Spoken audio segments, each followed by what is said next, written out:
Après avoir exploré la nature des accidents d'origine électrique, le cadre réglementaire qui les encadre et les différents domaines de tension, il est désormais crucial de se concentrer sur les mesures de protection essentielles pour prévenir ces risques.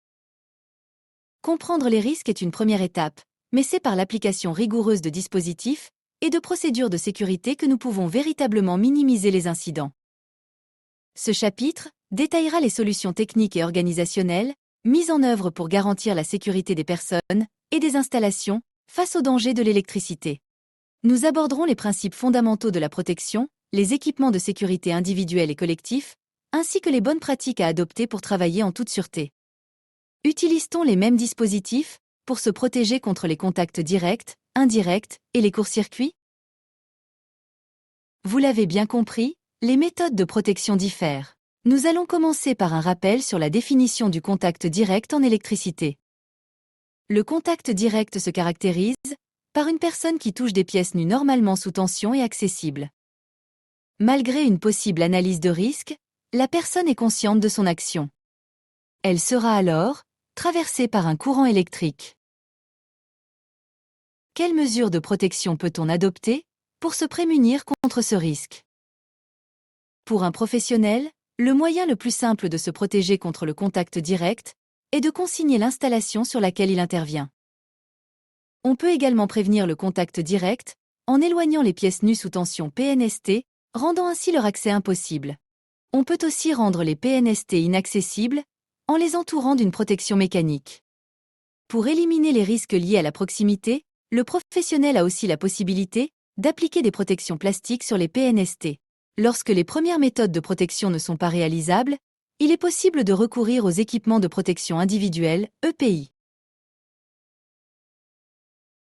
L'objectif de l'ensemble de ces mesures de protection est d'empêcher l'accès aux PNST, ce qui implique qu'elles doivent garantir une protection minimale.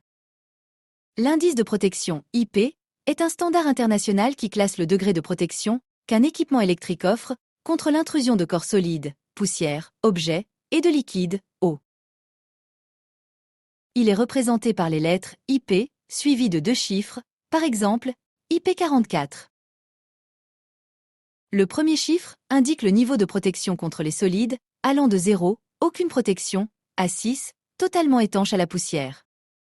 Le deuxième chiffre indique le niveau de protection contre les liquides, allant de 0, aucune protection, à 8, protection contre les immersions prolongées sous pression.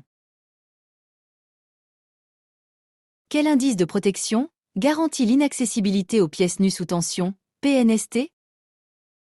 Le chiffre 2 signifie que l'équipement est protégé contre les corps solides d'un diamètre supérieur à 12,5 mm. Cette taille est spécifiquement choisie pour empêcher l'introduction d'un doigt humain, qui a généralement un diamètre d'environ 12 mm. Le X dans IP2X signifie qu'il n'y a pas d'exigence spécifique pour la protection contre l'eau. Pour déterminer les risques présents dans une armoire électrique, il existe 2 méthodes principales. La première, l'évaluation de l'accessibilité au PNST. Il s'agit d'imaginer si une personne est susceptible de pouvoir toucher avec un doigt des éléments conducteurs non isolés et sous tension à l'intérieur de l'armoire. La deuxième, l'identification visuelle par pictogramme. La présence du pictogramme de l'éclair, symbole international du danger électrique, sur l'armoire ou le local, indique clairement la présence de PNST à l'intérieur. Ce signal visuel alerte immédiatement sur un risque électrique potentiel. Il est vrai que l'utilisation quotidienne de certains matériels électriques vétustes peut présenter des risques de contact électrique. Conscients de ces risques, les fabricants ont considérablement amélioré la sécurité de ces équipements au fil du temps. Pour garantir votre sécurité, une analyse des risques est donc primordiale. Nous allons découvrir ensemble des situations qui pourraient être dangereuses si vous êtes amené à intervenir sur ces appareils électriques. Ne vous fiez pas à l'apparence de ce tableau électrique. L'absence d'obturateur sur le plastron représente un risque de contact direct entre un doigt et des pièces sous tension, ce qui le rend potentiellement dangereux. Ici, l'électricien a mis une protection qui n'est pas efficiente.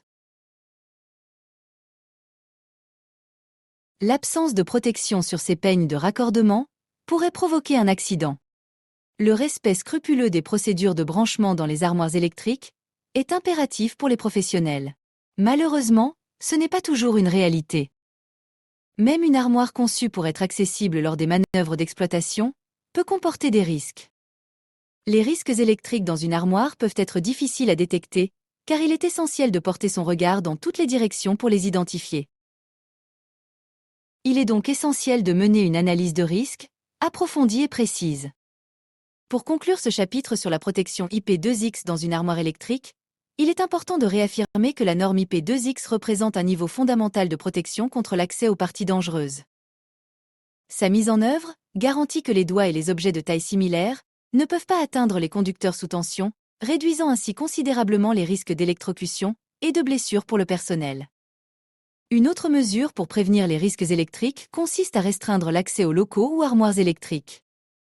Afin de déterminer et de signaler le risque électrique, un panneau distinctif doit être visiblement placé sur l'armoire ou le local. Ce panneau indiquera clairement que l'intérieur contient des PNST et que l'entrée est strictement réservée aux personnes habilitées ou accompagnées par une personne habilitée.